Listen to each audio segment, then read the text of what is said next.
ఇప్పుడే జీ5 app download చేయండి. చూడండి మీ ఫేవరెట్ టీవీ షోస్ ఎప్పుడైనా ఎక్కడైనా. ఆద్య, ఏంటి ఇక్కడ? ఇక్కడికి ఎప్పుడు వచ్చాం? అసలు నేనేంటి ఇలా తడిచిపోయాను? ఎక్కడికి వెళ్ళావో ఏం జరుగుతుందో కూడా తెలియట్లేదా? సినయ్య, వెళ్ళి చారుని ఇంటి దగ్గర వదిలేసిరా. రా బావా, కూర్చో. లేచారు, నేను ఇంక బయలుదేరతాను. బావా, ఇంత దూరం వచ్చి కొంచెం సేపు కూడా కూర్చోకుండా వెళ్ళిపోతావా? నిజంగా నాకేం గుర్తులేదు. చారుని వదిలిపెట్టి రమ్మంటే బయటే వదిలిపెట్టి రావాలి గాని లోపలికి ఎందుకు వెళ్ళావు? ఏంటో ఆద్య, చారు బ్రతిమలాడితే సరే అని కాసేపు కూర్చొని బయలుదేరాను. కానీ అంతలోనే నాకు మత్తుగా అనిపించింది. మత్తుగా అనిపించడం ఏంటి? దీపావళి అని అన్ని పనులు చేసి అలసిపోయాను కదా. అలసిపోతే ఇంటికి వచ్చి పడుకోవాలి. అక్కడ పడుకోవడం ఏంటి? బాగా చలిగా ఉంది ఆద్య. ఆగగు, నీ చలి నాకు అంటిస్తావా? అప్పుడే కదా చలిపోయేది. ఆగు.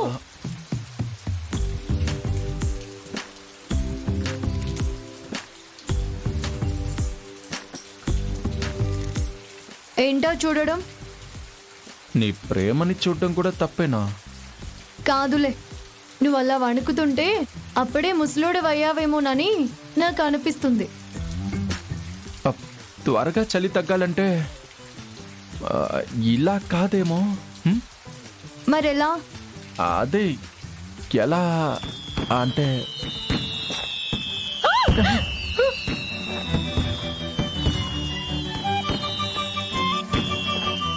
Thank you Deepavali, thank you.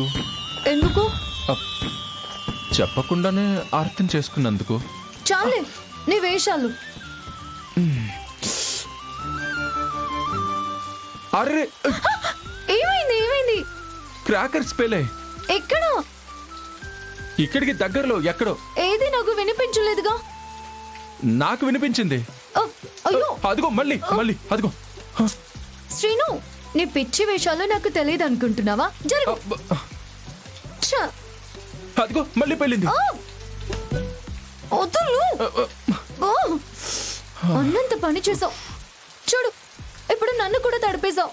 ఛ! అసలే చల్లగా ఉంటే.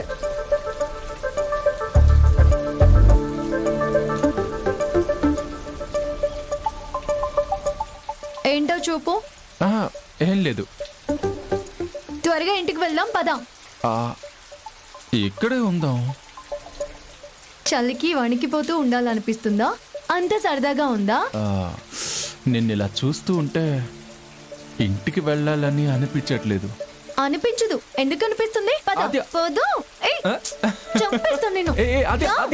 అరే ఆద్య, చూడండి బాగారు, ప్రేమించుకున్నాం అన్నారు, ఓకే అన్నాం. పెళ్లి చేసుకుంటాం అన్నారు, దానికి కూడా ఓకే అన్నాం. అలా ఫ్యామిలీ సినిమా టైటిల్స్కి అన్నింటికీ మనం ఓకే అనేస్తుంటే యూత్ సినిమా లాగా వీళ్ళు అర్ధరాత్రి బయటికి పోయారు.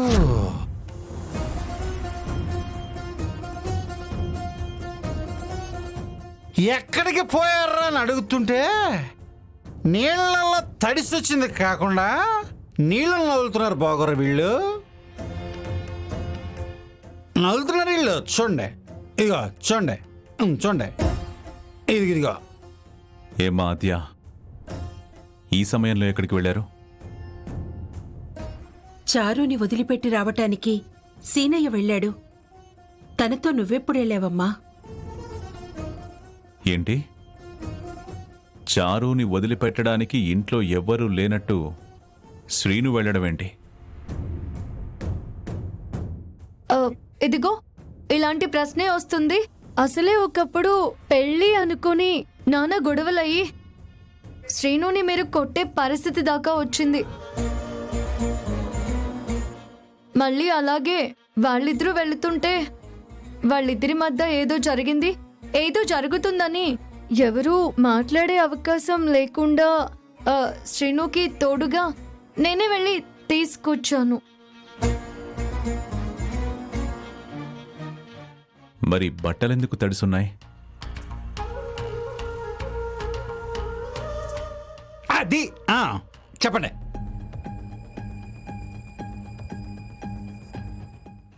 చారు ఇంటి నుంచి వస్తుంటే దారిలో స్కూటీ స్కిప్ అయి కింద పడ్డాం. ఆ బురద కడుక్కోవడానికి దగ్గరలో పంపు సెట్ దగ్గరకి వెళ్ళొస్తున్నాం. లేదు బాగారు,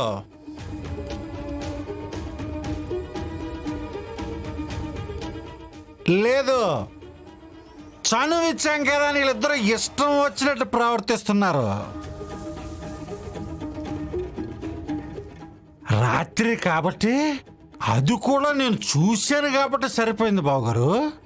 ఇదే కనుక ఊళ్ళో ఏ ఒక్కడు చూస్తున్నా 10 మందిలో పెద్ద మనిషిగా తిరిగే నా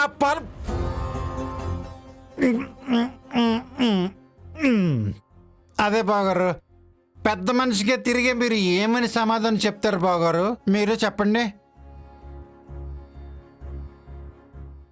లాభం లేదు బావగారు, లాభం లేదు. వీళ్ళని గనక ఇలాగే వదిలేస్తే మాట వినరు. అందుకని వీళ్ళని వెంటనే వీళ్ళకి పెళ్లి చేసాను బాగారు.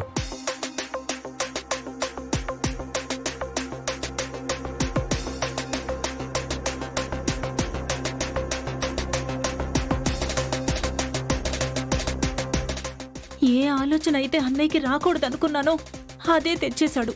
ఇంకేముంది, అంతా సర్వనాశనం చేసేశాడు. ఏంటి సీను ఇది? మీ ఇష్టాన్ని మేము అంగీకరించాం, మీ ఇద్దరికి పెళ్లి చేస్తామని మాట ఇచ్చాం. అయినా మీరిలా అర్ధరాత్రి పూట బయట తిరగడం ఏంటి?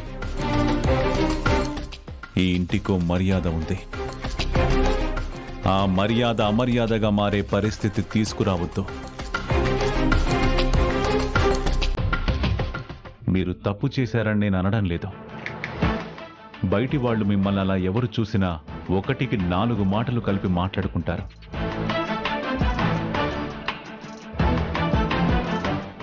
మాట్లాడే అవకాశం మనం ఇస్తే చాలు, చెయ్యని తప్పుల్ని కూడా చేశామని ప్రచారం చేసేస్తారు. అందుకే ఒకరు మన గురించి మాట్లాడే అవకాశం మీరివ్వకండి. వెళ్ళండి. చూడండి, మీ నాన్నగారు చెప్పింది కూడా నిజమే. ఇంకా మీ పెళ్లి ఆలస్యం చేయడం కూడా మంచిది కాదు. వచ్చే గురువారం మంచి రోజు. ఆ రోజు పంతులు గారిని పిలిపించి ముహూర్తాలు పెట్టించేస్తాను.